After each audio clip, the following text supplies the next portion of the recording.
Civils ఇంటర్వ్యూలకు ఎంపికైన 20 మంది అభ్యర్థులు వారి కుటుంబ సభ్యులందరికీ కూడా నూతన సంవత్సర శుభాకాంక్షలు.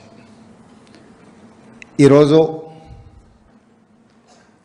తెలంగాణ రాష్ట్ర ఏర్పాటు ప్రక్రియ గురించి నేను ప్రత్యేకంగా మీకు చెప్పవలసిన అవసరం లేదు.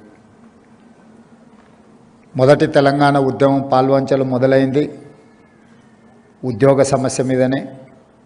మళ్ళీ తెలంగాణ ఉద్యమం తెలంగాణ రాష్ట్ర సాధన ఉద్యోగ సమస్యల మీదనే. తెలంగాణ యువత ఉద్యోగ ఉపాధి అవకాశాల కోసమే తెలంగాణ రాష్ట్రాన్ని సాధించుకోవడం జరిగింది. సాధించుకున్న తెలంగాణ రాష్ట్రంలో మీకు అందరికీ తెలుసు, గత ప్రభుత్వం 10 సంవత్సరాలు ప్రభుత్వ ఉద్యోగాలలో ఉన్న ఖాళీలను భర్తీ చేయకపోవడం వల్ల ఉమ్మడి రాష్ట్రానికంటే ప్రత్యేక తెలంగాణ రాష్ట్రంలో మాకు ఎక్కువగా అన్యాయం జరిగిందని ఆలోచన చేసే పరిస్థితులు ఉత్పన్నమైనవి. అలాంటి పరిస్థితుల సందర్భంలో తెలంగాణ యువత సహకారంతో ప్రజాప్రభుత్వం ప్రజాపాలన ఏర్పడ్డది. అప్పటి వరకు ప్రగతి భవన్గా పిలువబడే ఈ ప్రాంగణం భారత పాకిస్తాన్ సరిహద్దుల మధ్య ఏ విధంగా ముళ్ళ కంచెలేసి ఎప్పుడు పహారాలు కాస్తూ సైన్యం మోహరించి ఉంటుండేనో, ఈ భవంతుల చుట్టూతో కూడా ముళ్ళ కంచెలతోటి అదే విధమైన పోలీసుల పహారాల చుట్టూత ఎప్పుడూ నిరంతరం కాపలా ఉంటుండే.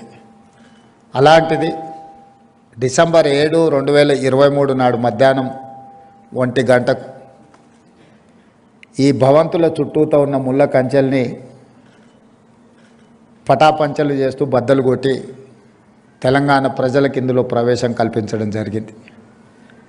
ఈరోజు ప్రగతి భవన్ నుంచి ప్రజాభవన్గా మారడం, జ్యోతిరావు పూలే గారి పేరు పెట్టుకొని ఒక సామాజిక న్యాయాన్ని అందించాలి, తెలంగాణ యువతకు సమానమైన అవకాశాలు కల్పించాలన్న ఆలోచనతోటి ప్రతి కార్యక్రమాన్ని ప్రభుత్వం బాధ్యతాయుతంగా నిర్వహించడం మొదలుపెట్టింది.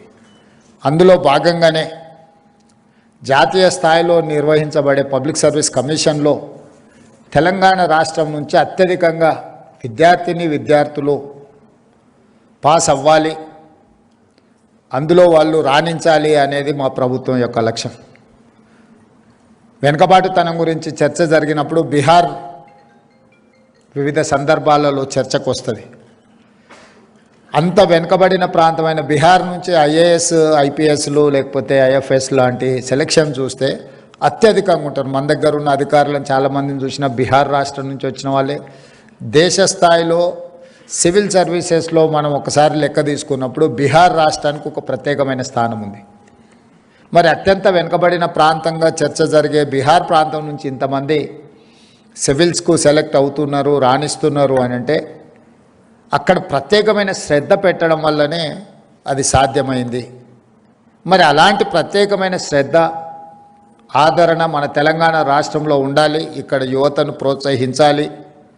ఆ ప్రోత్సాహం నగదు రూపంలో కూడా ఉండాలి. భుజం తట్టడమే కాదు, అంతో ఇంతో ఆర్థికంగా సహాయాన్ని అందించాలని ఆలోచన చేసినప్పుడు ఉప ముఖ్యమంత్రి గారు మా సింగరేణి సంస్థ నుంచి మేము ముందుకు వస్తాం. సింగరేణి సంస్థ ద్వారా ప్రిలిమ్స్ క్లియర్ అయిన వాళ్లకు ₹1,00,000 ఇద్దాము. ఎందుకంటే కోచింగ్ సెంటర్లు హైదరాబాద్లో కాకుండా ఢిల్లీకి కూడా వెళ్ళాల్సి ఉంటుంది. అక్కడ ఉన్నప్పుడు చిన్న చిన్న ఆర్థిక ఇబ్బందులతోటి ఈరోజు బలరాం మన సింగరేణి సీఎండీగా ఉన్న ఒక గిరిజన యువకుడు ₹50 పుస్తకం కొనడానికి లేకపోయినా చేనెంబర్ బస్టాండ్లో, చేనెంబర్ చౌరస్తాలో ఒక కూలీగా పనిచేస్తూ అక్కడి నుంచి ఐఆర్ఎస్కు సెలెక్ట్ అయ్యి ఈరోజు సింగరేణి సీఎండీగా రాణించిండు అని అంటే కష్టంతో పాటు కమిట్మెంట్ ఉండడం అనేది చాలా ముఖ్యం. ఆర్థిక పరిస్థితులు ₹2,000 కోచింగ్ సెంటర్ కట్టాలన్న కష్టమైన పరిస్థితులు. కాస్తో కూస్తో వెసులుబాటు దొరికితే చాలామంది ఆ విధంగా ఎంపికైన వాళ్ళు ఉన్నారు.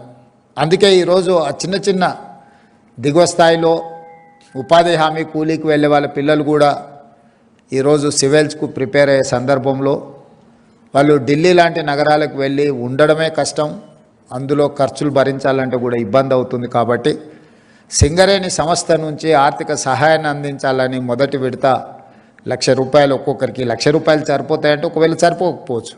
కాకపోతే ఈ ప్రభుత్వము మాకు అండగా నిలబడ్డది, ప్రభుత్వం మమ్మల్ని ఆదుకుంటుంది అని ఒక మీలో ఆత్మవిశ్వాసాన్ని పెంచడం కోసం ఈ కార్యక్రమం చేపట్టడం జరిగింది.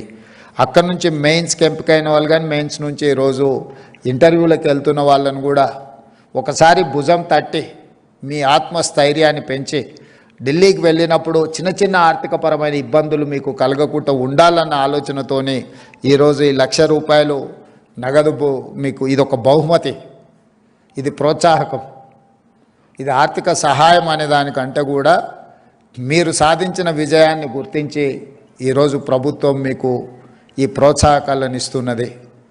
దీన్ని ఆలంబనగా చేసుకొని మీరు భవిష్యత్ కార్యాచరణను మీరు సిద్ధం చేసుకోవాలి. ఈరోజు మీరు టాప్ ర్యాంక్లో వచ్చి తెలంగాణ రాష్ట్రానికి వచ్చి సేవలు అందిస్తే మంచిది. ఒకవేళ మీరు ఇతర రాష్ట్రాలకు లేకపోతే జాతీయ స్థాయిలో కేంద్ర ప్రభుత్వంలో మీరుండి తెలంగాణ రాష్ట్రానికి అవసరమైన సహకారాన్ని అందిస్తే మరీ మంచిది. ప్రతి ఒక్కరూ ఈరోజు ఇంటర్వ్యూలకు వెళ్ళే 20 మంది కూడా సివిల్స్కు సెలెక్ట్ అవ్వాలని మా వైపు నుంచి సంపూర్ణమైన మద్దతు ఇవ్వడమే కాకుండా తెలంగాణ రాష్ట్రంలో మొదటి సంవత్సరంలో డిసెంబర్ 7, 2023 నుంచి డిసెంబర్ 7, 2024 ఒక్క సంవత్సరాన్ని కులబద్దగా తీసుకుంటే 55,143 ప్రభుత్వ ఉద్యోగ నియామకాలు మన ప్రభుత్వం చేపట్టింది. ఇది భారతదేశంలోనే స్వతంత్రం వచ్చినప్పటి నుంచి ఈనాటి వరకు అత్యధికంగా ప్రభుత్వ నియామకాలు చేపట్టడము. ఇంతవరకు ఏ రాష్ట్రము ఏ సంవత్సరం కూడా ఇన్ని ఉద్యోగ నియామకాలు చేపట్టలేదు. 10 సంవత్సరాలు పేరుకపోయిన నిర్లక్ష్యాన్ని, 10 సంవత్సరాలు కోర్టుల్లో నలిగిపోతున్న కేసులను పరిష్కరించుకుంటూ, పోటీ పరీక్షలను నిర్వహించుకుంటూ, అది పోలీసు నియామకాలు కావచ్చు, లేదా టీచర్ల నియామకాలు కావచ్చు, పారామెడికల్ సిబ్బంది కావచ్చు, ప్రతి శాఖలో సింగరేణిలో కూడా ఉన్న కారుణ్య నియామకాలు కావచ్చు, ఇలా చెప్పుకుంటూ వెళ్తే వివిధ శాఖలలో మొదటి సంవత్సరంలో నేను గర్వంగా స్పష్టంగా నేను చెప్పదలుచుకున్నాను, ఏ ప్రభుత్వము ఏ సంవత్సరము అమలు చేయని విధంగా మొదటి సంవత్సరంలోనే 55,143 ఉద్యోగ నియామకాలు చేపట్టడం ద్వారా దేశానికే తెలంగాణ రాష్ట్రం ఆదర్శంగా నిలబడ్డదని చెప్పి నేను ఈ సందర్భంగా చెప్పదలుచుకున్నాను. రెండవది, సివిల్ సర్వీసెస్ తర్వాత పబ్లిక్ సర్వీస్ కమిషన్ ద్వారా నియామకాలు జరిగే గ్రూప్ 1 పోస్టులు 2011 సంవత్సరంలో ఇచ్చిన నోటిఫికేషన్ ద్వారా నియామకాలు జరిగితే ఈరోజు 2025 సంవత్సరం 14 సంవత్సరాలలో గ్రూప్ 1 నియామకాలు చేపట్టలేదు. ఆనాడు ఉమ్మడి రాష్ట్రం కావచ్చు, లేదా 10 సంవత్సరాల తెలంగాణ రాష్ట్రంలో ఇంతవరకు గ్రూప్ 1 పబ్లిక్ సర్వీస్ కమిషన్ నియామకాలు చేపట్టలేదు.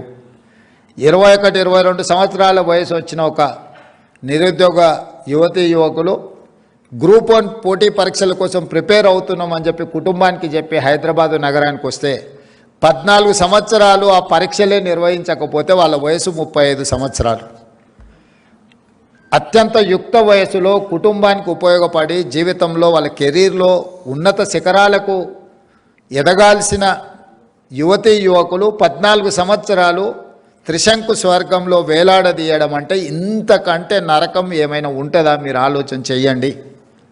అట్లాంటి పరిస్థితి నుంచి ఎన్నో అడ్డంకులను అధిగమించి ఉన్న ఖాళీలను అన్నిటిని కూడా లెక్కగట్టి 563 గ్రూప్ 1 పోస్టులకు ఇంతవరకు ఉమ్మడి రాష్ట్రంలో కూడా 563 నియామకాలు ఎప్పుడూ జరగలేదు. మొదటిసారి 563 గ్రూప్ 1 పోస్టు ఖాళీలను రాబోయే 2 నెలల మన నియామకాలు చేపట్టబోతున్నాము. మనం జీవోలు ఇచ్చినప్పుడు ఎవరు ప్రశ్నించలే, మనం ప్రిలిమ్స్ ఎగ్జామ్స్ కండక్ట్ చేసినప్పుడు ప్రశ్నించలే. ఎప్పుడైతే మనం ఈ పోటీ పరీక్షలు నిర్వహించి 563 నియామకాలు చేపడతామని ప్రతిపక్షానికి ప్రధానంగా నమ్మకం వచ్చిందో లీగల్ లిటిగేషన్స్ మొదలుపెట్టారు. కొంతమంది విద్యార్థులను రెచ్చగొట్టి వీధుల్లోకి తీసుకొచ్చే ప్రయత్నం చేశారు. ఏదో ఒక రకంగా గ్రూప్ 1 పరీక్షలను అడ్డుకొని నియామకాలు చేపట్టకుండా కాలయాపన చేయాలన్న ఆలోచనతో కుట్ర చేస్తే కూడా ఆ కుట్రలను అన్నిటిని తిప్పికొట్టి న్యాయస్థానంలో ప్రభుత్వం తీసుకున్న నిర్ణయాలు అన్నీ సక్రమమే, సరైనవే, ప్రభుత్వం నియామకాలు చేపట్టవచ్చు అని చెప్పి హైకోర్టు నుంచి సుప్రీంకోర్టు వరకు ప్రభుత్వానికి న్యాయస్థానాలు అండగా నిలబడి ఈరోజు గ్రూప్ 1 పరీక్షల్ని కూడా పూర్తి చేసుకొని మార్చి 31 లోపల 563 మంది గ్రూప్ 1 ఉద్యోగస్తులను తెలంగాణ రాష్ట్రంలో నియామకాలు చేపట్టబోతున్నాము.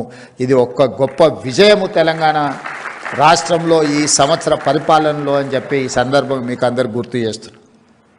రాజకీయ నాయకులకు ఓడిపోతే 6 నెలలు ఖాళీగా ఉండడానికే కష్టపడుతున్నా, లేకపోతే బాధపడుతున్నా, ఎంబడెంబడే వాళ్ళ కుటుంబ సభ్యులకు వివిధ పోస్టులు ఇస్తున్న సమయంలో 14 సంవత్సరాలు యుక్త వయసు మొత్తం ఎందుకు ఉపయోగం లేకుండా పరీక్షలు వదిలేద్దామా, ఆశ మాకు అవకాశం వస్తే గ్రూప్ 1 ఆఫీసర్లం అవుతామని, పరీక్షలకు ప్రిపేర్ అవుదామా, ఎప్పటికి పరీక్షలు పెడతారో తెలియని పరిస్థితులు. ఇట్లాంటి గందరగోళ పరిస్థితుల్లో ఒక్కొక్క చిక్కుముడిని ఇప్పుకుంటూ ఈరోజు వివిధ హోదాలలో ఉండే ఖాళీలను అన్నిటిని కూడా నియామకాలు చేపట్టుకుంటూ ముందుకు వెళ్తున్నాము. ఇట్లాంటి కార్యక్రమాలు తీసుకొని ముందుకు వెళ్తున్నప్పుడు యువత సహకారం సంపూర్ణంగా ఉండాలి. ఈ ప్రభుత్వం ఆలోచన చేస్తున్నదే మీకోసం, మీ అవకాశాల కోసం. రాజకీయపరమైన అవకాశాలు, రాజకీయపరమైన పరీక్షలు, పోటీలు అన్నీ కూడా ఎప్పటికప్పుడు 5 సంవత్సరాలకు ఒకసారి జరుగుతూనే ఉంటాయి. కానీ మీకు ఒక్కసారి అవకాశం మిస్ అయితే జీవితకాలం మీరు ఆ అవకాశాన్ని కోల్పోయిన పరిస్థితులు ఉంటాయి. అందుకే తెలంగాణ రాష్ట్ర ప్రభుత్వం ఈనాడు ప్రభుత్వంలో వస్తున్న ఖాళీలను అన్నిటిని కూడా క్రమపద్ధతి తప్పకుండా క్యాలెండర్ డేట్స్ ప్రకారం నోటిఫికేషన్స్ ఇచ్చి నియామకాలు చేపట్టడానికి అన్ని రకాల సహకారాలు, అన్ని రకాల నిర్ణయాలను తీసుకొని ముందుకు వెళ్తున్నాము. ఈరోజు మళ్ళొకసారి ఈ సివిల్స్లో ఇంటర్వ్యూలకు సెలెక్ట్ అయిన వాళ్లకు నా అభినందనలే కాదు, మిమ్మల్ని అన్ని రకాలుగా ప్రోత్సహించడానికి ఈ రాష్ట్ర ప్రభుత్వం మీది, మీకు ఎప్పుడు అండగా నిలబడుతుంది. మీకు ఏ సమస్య ఉన్నా కూడా ఉప ముఖ్యమంత్రి గారు అందుబాటులో ఉంటారు, సింగరేణి సంస్థ అందుబాటులో ఉంటుంది. ఢిల్లీలో కూడా రెసిడెంట్ కమిషనర్కు నేను, తెలంగాణ భవన్ రెసిడెంట్ కమిషనర్కి కూడా నేను ఆదేశాలు ఇస్తాను.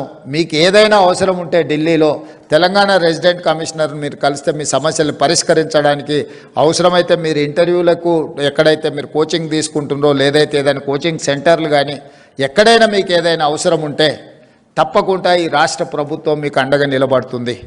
మా అందరి ఆకాంక్ష ఒక్కటే, ఈ మొత్తానికి మొత్తం మీరు ఎన్నిక అవ్వాలి. ఈ ఎన్నిక అవ్వడానికి అవసరమైన సంపూర్ణ సహకారాన్ని మన ప్రభుత్వం మీకు అందిస్తుంది. ఈ అవకాశాన్ని అందిపుచ్చుకోండి. తెలంగాణ సమాజంలో ఇంకా మన పిల్లలు సివిల్స్కు ప్రిపేర్ అవ్వాలి. మీకు అవసరమైన అన్ని రకాల కోచింగ్ సెంటర్లు ఈ లెవెల్లో కానీ ఢిల్లీ లెవెల్లో కానీ ఎలాంటి సహకారం కావాలన్నా మన రాష్ట్ర ప్రభుత్వం మిమ్మల్ని ప్రోత్సహించడానికి సిద్ధంగా ఉన్నది. ఈ అవకాశాన్ని అందిపుచ్చుకొని విజయం వైపు విజయం సాధించాలని, లక్ష్య సాధనలో మీరు ముందు భాగాన ఉండాలి అని, రేపటి భవిష్యత్తులో ఈ దేశంలో అత్యధికంగా ఐఏఎస్, ఐపీఎస్, ఐఎఫ్ఎస్లు ఎక్కడ ఏ రాష్ట్రం నుంచి ఎన్నికైతున్నారు, ఏ రాష్ట్రం నుంచి ఎంపిక అవుతున్నారు అంటే అది తెలంగాణ రాష్ట్రం అని గొప్పగా గర్వంగా మనం చెప్పుకునే విధంగా మీరు రాణించాలని కోరుకుంటూ మరొకసారి మీకు అందరికీ మనస్ఫూర్తిగా అభినందన తెలియజేస్తూ సెలవు తీసుకుంటున్నాను.